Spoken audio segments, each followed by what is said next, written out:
Most, if not all of us have done it. We buy it, try it, and return it. Some stretch the limits of those returns, like returning an air conditioner to Costco when summer ends thanks to their lenient return policy. So I tested out a few things myself to find out what our return habits say about how we shop.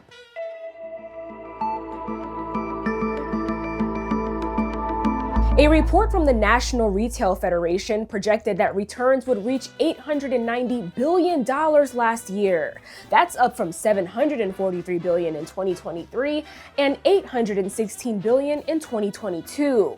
The majority of consumers surveyed said free returns are a huge factor when deciding where to shop. But why are return numbers still surging? Online shoppers may be some of the biggest contributors, thanks to a trend called bracketing. You may not know, am I really going to like the blue one or am I going to like the beige one? So you order both.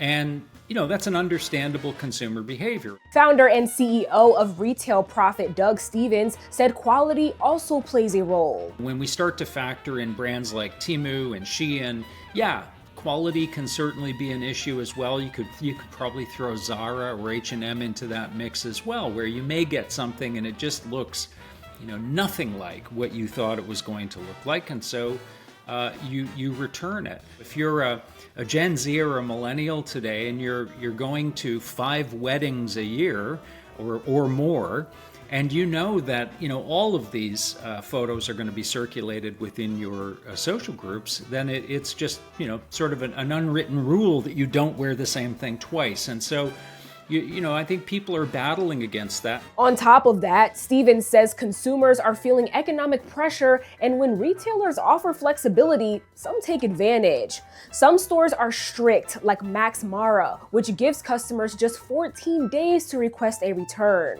Others are far more lenient, and once one brand makes returns easy, it's hard for others to reverse course. You really have to look at the pressure that Amazon was really putting on the rest of the retail industry to begin to adopt a policy whereby returns were frictionless, where returns were free, and there were no questions asked. First, I went to Target to buy a shirt. Target gives customers a full year to return Target brand items with a receipt and 90 days for most other purchases. Next up, Sephora. Makeup stores like Sephora even let you return used makeup as long as it's within 30 days.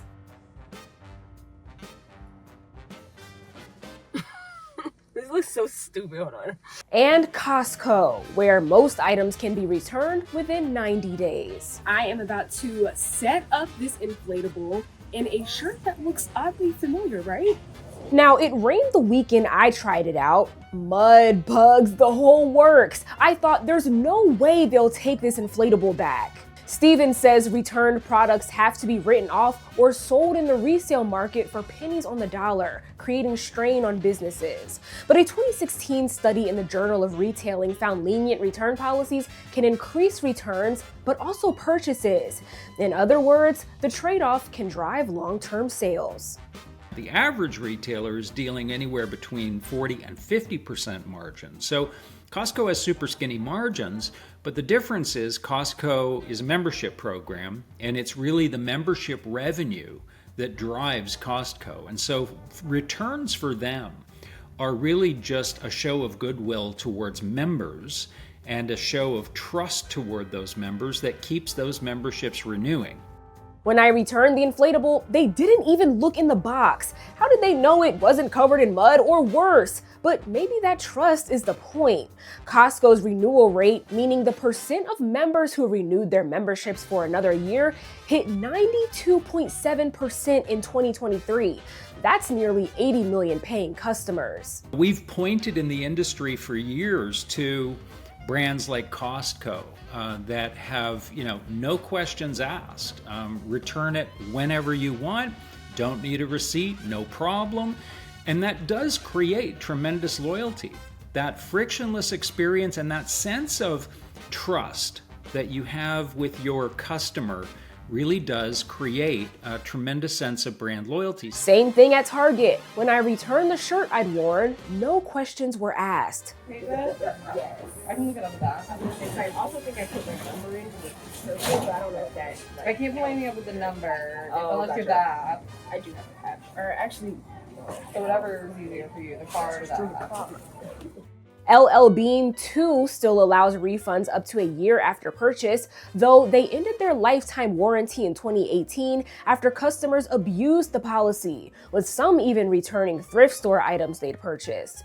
Nordstrom handles returns on a case-by-case basis, and their website reinforces Stephen's point on building customer loyalty.